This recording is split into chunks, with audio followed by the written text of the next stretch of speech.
genèse des cancers, c'est l'inflammation récurrente de la cellule. Ça, c'est reconnu par les chirurgiens depuis longtemps.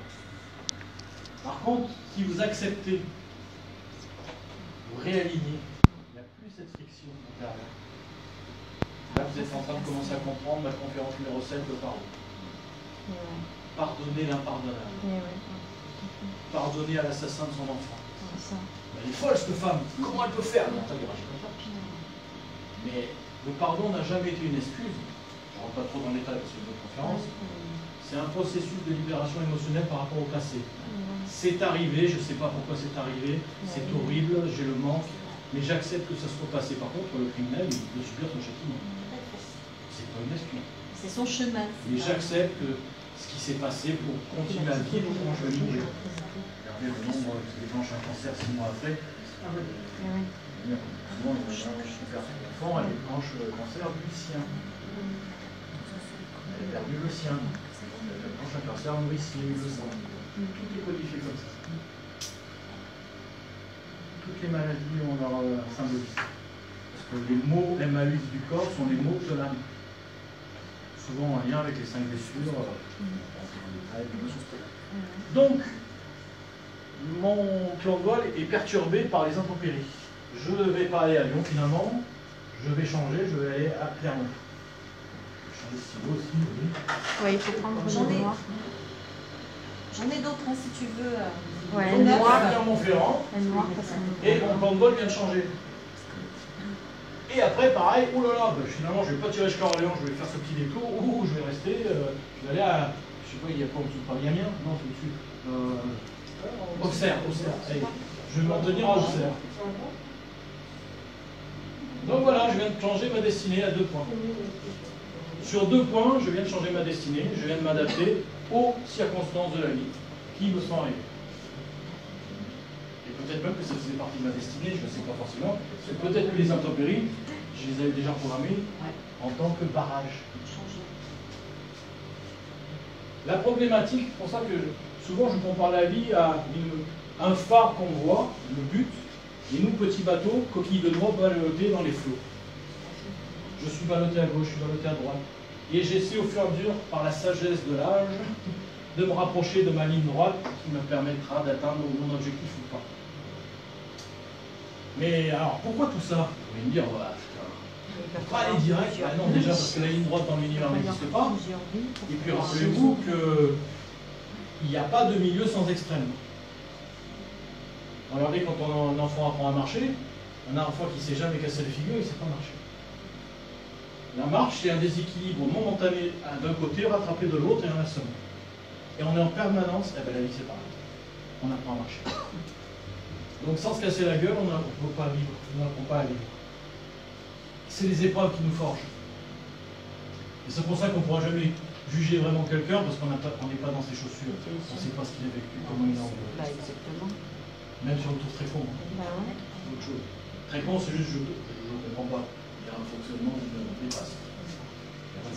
Vive dans ses chaussures, vive ce qu'il a vécu. Rien ne dit que tu ne sois pas comme ça. Il faut vous accomplir. Donc voilà la destinée qui n'est pas antinomique avec le libre arbitre. Simplement, le libre arbitre, il est à 100% sur l'être divin qui a tout créé. Il est beaucoup moins sur Gepetto. Alors, je vais effacer un peu parce que là, j'ai manque de place. Hop, allez, je m'élimine. On a fait une coupure. Non. Hop.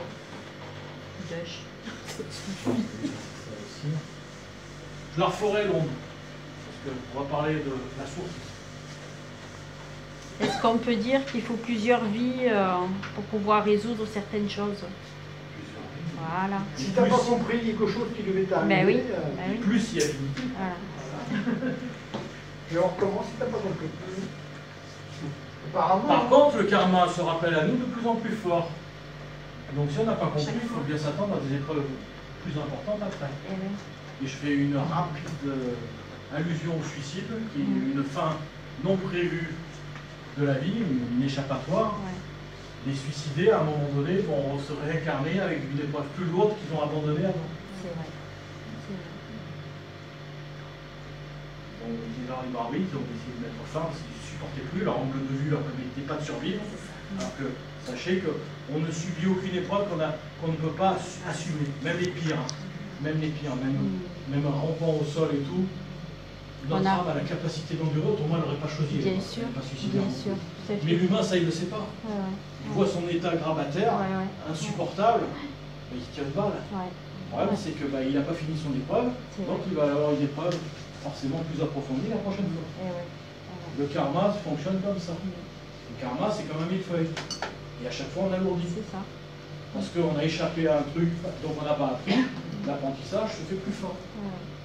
Un autre exemple, là, quand tu parles de ça, des karmas, une vie antérieure, etc. Avant, tu étais facilement brûlé. Comment tu l'associes, ça? Il nous dit que je ne suis pas entièrement cramé, là, vous me voyez, mais c'est vous qui interprétez, peut-être que je suis pas là. Je voudrais déjà poser la question de qui a monté tout ce système. Devine. Et je me suis même demandé pourquoi. Oui.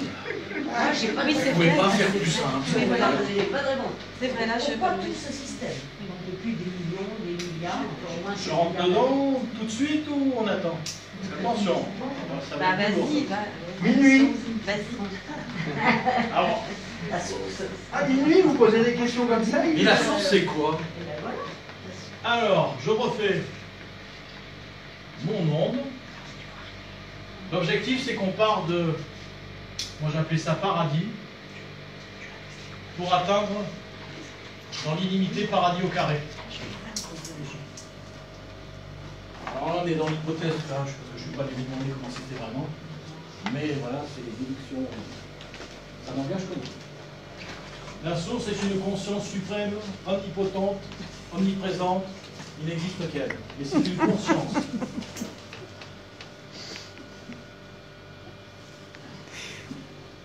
Ouais, Vous de loin, bien de loin, on ne voit pas. Je vais passer en noir. Ouais. Même la courbe? Oui. Oui.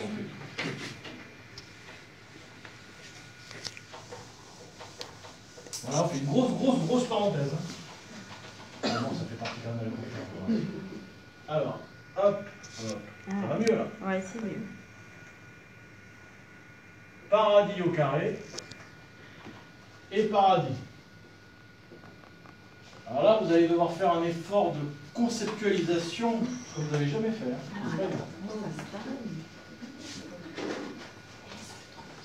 Alors imaginez cette conscience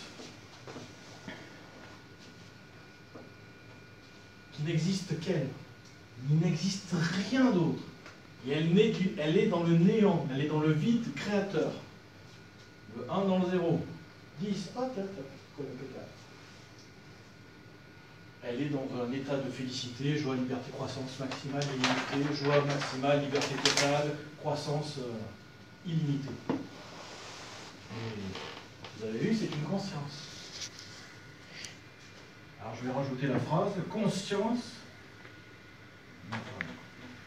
dans sa dimension à elle, être, mesurer bien la portée de cette phrase. Être, parce que c'est une conscience qui est, il n'y a pas d'avoir. Vous avez vu, avoir c'est l'humain. L'être, il est dans l'être. Être, c'est la conscience d'être. C'est le fameux je suis, je suis, je suis. Ben, même je suis, c'est déjà le limité. Hein. Malheureusement. Donc être, c'est la conscience d'être. Donc cette conscience, pour qu'elle soit vraiment, il faut qu'elle ait conscience qu'elle est. Mais comment elle va avoir conscience qu'elle est alors qu'il n'existe rien d'autre?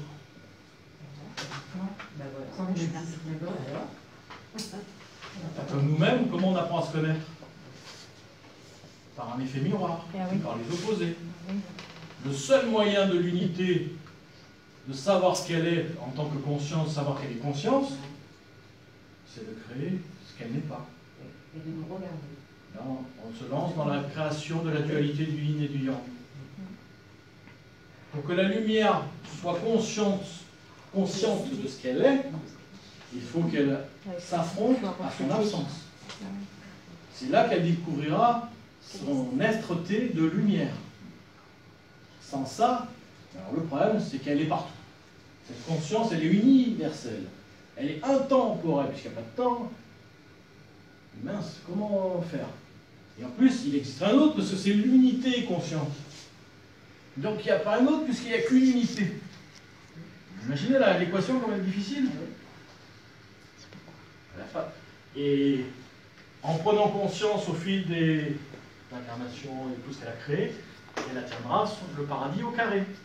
Elle est déjà dans le paradis, mais elle n'en a pas conscience parce qu'elle ne connaît pas l'inverse du paradis. En traversant le soufre alchimique de son opposé, de son absence, elle va découvrir qu'elle est consciente et qu'elle est consciente qu'elle est consciente, donc elle prend son état d'être.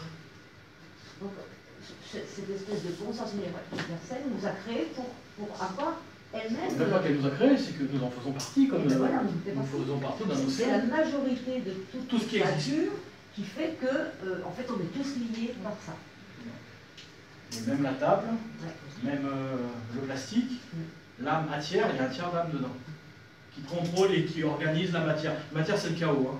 On n'aurait pas une table s'il n'y avait pas un peu d'âme dedans. C'est pour ça qu'on dit, on reviendra tout à l'heure, mais il y en a un qui a très bien dit, Dieu dort dans le minéral. Voilà, voilà. Etc. Donc, tout ce beans, toute cette création de dualité artificiellement créée n'a pas d'autre objectif de donner conscience à la conscience unitaire qu'elle est consciente. On va faire une pause, hein, parce que là... En gros, au départ, elle avait un masque, à la fin, elle n'en a plus. On s'arrête 5 minutes. Allez, ça va faire du bien à tout le monde, on va prendre l'air, on va... Alors, il y a une charge. donc je vous rappelle que pour connaître où sont les toilettes, il faut suivre Jean-Paul. Ah ben, mesdames, alors... Quand vous suivez Jean-Paul, mais il n'y a qu'une cuvette. Hein, non, je m'arrête avant, t'inquiète. Je vais chercher mon chargeur dans la voiture.